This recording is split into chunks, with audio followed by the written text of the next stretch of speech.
Okay, this is a test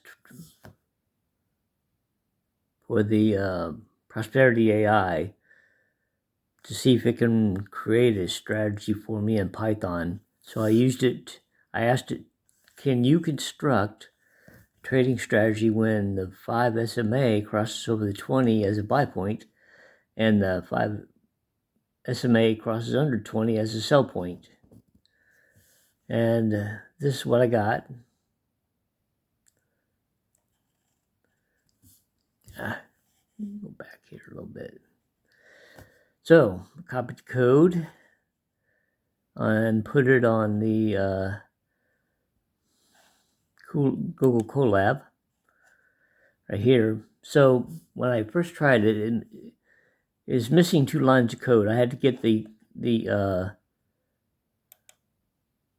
QQQ from right here.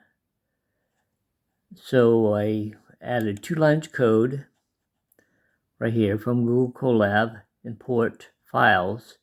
I'll upload the QQQ, so now it's in the Google's Colab now.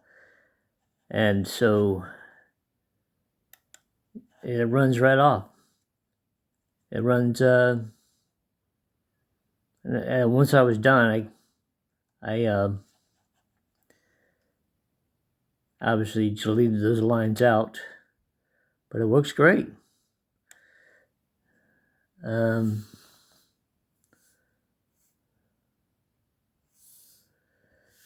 And we'll try some more. So the Perplexity AI works pretty good. And that's it.